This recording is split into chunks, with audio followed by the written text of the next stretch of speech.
हे भगवान जी, ये मानसून का महीना तो बड़ी आफत मचाता है। इतनी तेज आंधी तूफान में आग भी नहीं जल रही है, बस रोटी बनने तक बारिश ना हो।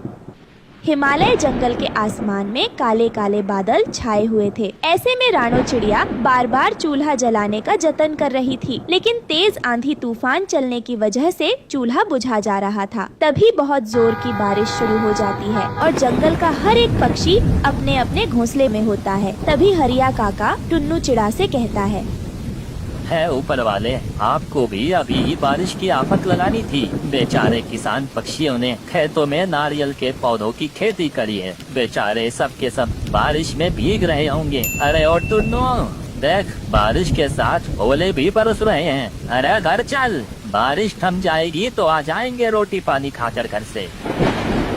हरिया काका, बादल इतनी जोर जोर से गरज रहा है, लगता नहीं है कि बारिश रुकेगी। अगर खेतों में पानी भर गया तो सारी की सारी नारियल की फसल बर्बाद हो जाएगी। बड़ा नुकसान हो जाएगा इस बार किसी भी हालत में मुझे अपने घर को पक्का करवाना है और मेरी सारी उम्मीद इस नारियल की खेती पर ही निर्भर है। आप जाओ, मैं खेतों में नाला बना कर आऊँगा, आपके भी बना दूंगा ताकि पानी पास होकर नहर में चला जाएगा। जिस प्रकार सुनहार के लिए उसका सोने का व्यापार होता है, उसी तरह गरीब किसान के लिए उसकी मिट्टी, खेत और फसल होती है। टुन्नू चिड़ा बारिश में भीगता कांपता हुआ अपने खेत में नाला बनाता है। बन गया नाला, अब घर चलता हूँ। रानो चिंता कर रही होगी।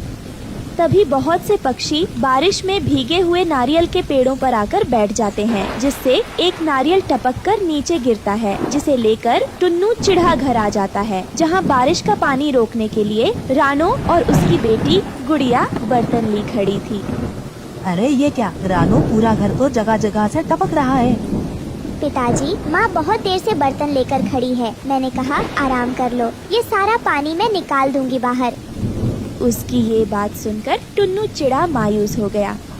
मेरी सयानी सी बिटिया, रुक जाओ, मैं छत पर ये बड़ी वाली पन्नी डाल देता हूँ, फिर छत नहीं दबकेगी। लेकिन संभलकर जी छत एकदम कच्ची हो गई है। थोड़ी देर में बारिश का पानी ठहर जाता है। तभी नारियल को देखकर गुड़िया उसे खाने की जिद करती है। पापा, आप ये नारियल मेरे लिए लाए हैं ना? मुझको भूख लगी है, मैं खा लूँ। नहीं गुड़िया बेटी, यह खेत की पहली फसल है, इसको भगवान जी को चढ़ाएंगे। बारिश में भीगते हुए टुन्नू मंदिर में ले जाकर नारियल चढ़ा देता है, मगर वो रात जंगल के हर एक पक्षी को भूखे रहकर काटनी पड़ती है। सुबह होते ही सूरज की किरण फूटने के साथ सभी किसान अपनी गाय बैलों को लेकर खेत पर चल देते हैं, मगर अभी भी आसमान बरसाती काली घटाओं से घिरा पड़ा था। हे भगवान, इस आटे में तो केवल 3 रोटी बनी है। गुड़िया बिटिया, ये एक रोटी तू खा ले और एक पिताजी के लिए बचा देना, और एक रोटी मैं बबली काकी को दे आती हूँ। रानो बबली कबूतरी के घोंसले में आती है, जहाँ एक खाट पर वो पड़ी हुई थी। अरे रानो बेटा, कल रात तू खाना लेकर नहीं आई, मैंने तेरी बड़ी राह देखी। फिर मैंने सोचा बारिश के चलते तू नहीं आ पाई होगी। सारी उम्र बीत गई इस घास फूस के घर में रहकर और आधा पेट खाकर, ना जाने हमारे जंगल के भाग्य कब बदलेंगे। ईश्वर ने चाहा तो बहुत जल्द बदल जाएगा। काकी, इस बार तो गांव के सारे किसानों ने अपने खेत में नारियल उगाए हैं। मगर क्या फायदा इतना खून पसीना बहाकर? बेचारे गरीब किसान फसल उगाते हैं और मुखिया जबरन खरीद लेता है। मेहनत का वाजिब दाम भी नहीं देता। ला, तू रोटी खिला दे। ऐसे ही दिन बीत रहे थे। सभी किसानों की नारियल की खेती तैयार हो जाती है। सबके पेड़ में बड़े बड़े नारियल उगते हैं। तभी मुखिया कालू सेठ वहाँ आता है। अरे क्या बात है, इस बार तो खूब अच्छे नारियल हुए हैं तुम्हारे खेत में। इन्हें लेकर मेरी हवेली पर आ जाना और दाम ले जाना। तभी बूढ़े हरिया काका ने कहा, नहीं मुखिया जी, इस बार हम अपने नारियल शहर के बाजारों में बेचेंगे, आपको नहीं बेचेंगे। हाँ मुखिया जी, आपको अपनी फसल बेचकर हमें कोई मुनाफा नहीं होता और अपने परिवार के लिए हमको पक्के घर बनवाने हैं। यह सुनकर मुखिया कालू सेठ खेत में से खिसियाकर चला जाता है और अपने आदमियों से कहता है, ओए सुन, आज बांध का सारा पानी इनके खेत में छोड़ देना। मैंने इनके नारियल के खेतों का नाश नहीं मारा तो मेरा नाम कालू सेठ नहीं है। सभी किसान ने अपने फसल की पहली उपज का नारियल मंदिर में चढ़ाते हैं। उसी रात मुखिया का आदमी पूरे बांध का पानी बहा देता है और ऐसे में बारिश का कहर भी पूरे गांव पर टूट पड़ता है। उस दिन लाडो चिड़िया का लगन भी था और वो आंधी तूफान कई घरों को तबाह कर देता है। अरे पक्षियों, भागो यहाँ से, पूरा जंगल बाढ़ की चपेट में आ गया है। फिर सब जगह अफरा तफरी मच जाती है। सब पक्षी अपने घरों से उड़ते हुए मंदिर में इकट्ठा हो जाते हैं। सब कुछ तबाह हो चुका था। सब सामान बारिश में बह रहे थे। कई दिन बगैर खाए पिए बीत जाते हैं, लेकिन बारिश बंद नहीं होती। है ऊपर वाले दया करो, अरे कुछ नहीं बचा, घर बाहर से लेकर खेत खलियान सब नष्ट हो गए। धीरज रखिए काका, सब ठीक हो जाएगा, आप घबराए नहीं।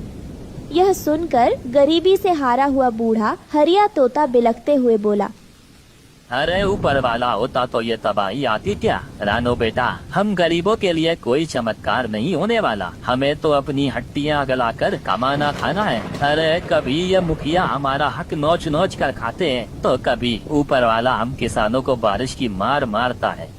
कई दिनों तक बारिश के कहर में भूखे रहने की वजह से सबके चेहरे एकदम मुरझा से गए थे। तभी भूख से तड़पती हुए गुड़िया ने कहा, पिताजी, मुझे बहुत जोरों की भूख लगी है, खाना चाहिए, पेट में दर्द हो रहा है, 3 दिन से कुछ नहीं खाया। बेटिया सब्र कर, क्योंकि अभी अन्न का एक दाना भी नहीं बचा हमारे पास। पूरा गांव तबाह हो चुका है।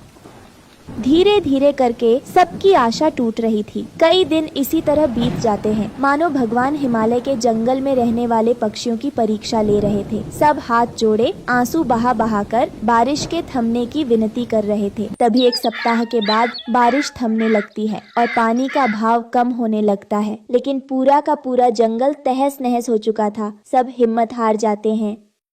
अरे सब मिट्टी हो गया। देखो पक्षियों, हमारे घर ढह गए। एक एक सामान जोड़ा था वो भी नहीं बचा है। ऊपर वाले, क्यों हम गरीबों पर बारिश करके हमारी परीक्षा ले रहे हो? अब बस करो, कोई चमत्कार कर दो। तभी रानो चिड़िया को नारियल देखकर उससे घर बनाने का उपाय आता है। टुन्नू जी, वो देखिए नारियल, क्यों ना हम उन नारियल से अपना घर बनाएं। इससे हम सब पक्षी इस बारिश से जरूर बच पाएंगे। भगवान ने हमें रास्ता दिखा दिया है। लेकिन रानो, भला नारियल का घर कैसे बना सकते हैं? वो तो टिकेगा ही नहीं। काश टुन्नू जी, कोई चमत्कार हो जाए जहां हम गरीब पक्षी चैन सुकून से रह पाते। दुख के मन से जैसे ही पक्षियों ने यह कहा, तभी सभी नारियल के पेड़ जैसे सूरज की सुनहरी किरणों जैसे चमक उठे और देखते ही देखते वहां पर बड़े बड़े नारियल के घर बन गए। अरे ये क्या, ये तो नारियल के घर है, वो भी कितने मजबूत हैं। कहीं मैं कोई सपना तो नहीं देख रही। तभी उस जादुई नारियल के घर में से आवाज आती है, आज से ये जादुई नारियल का घर तुम सब का है। यह तुम्हारे परिश्रम का फल है। आप सब अब आराम से इस नारियल के घर में रह सकते हो। तुम पक्षी इस नारियल घर से जो कुछ भी मांगोगे वो तुम्हें ये घर सब देगा। अरे वाह, ये नारियल का घर तो कितना सुंदर है। इसकी दीवारें तो हमारी कच्ची घास फूस वाले घर से कितनी मजबूत है। हाँ रानो, क्योंकि ये जादुई नारियल का घर है, इसलिए ये मजबूत और बहुत सुंदर है। ऊपर वाले ने हमारी प्रार्थना सुन ली। फिर सब पक्षी खुश होकर अपने अपने लिए उस नारियल के घर से खाना मांगते हैं और कई दिन बारिश के कहर में जीने के बाद पेट भरकर सब खाना खाते हैं और जादुई नारियल के घर में खुशहाली भरी जिंदगी जीते हैं।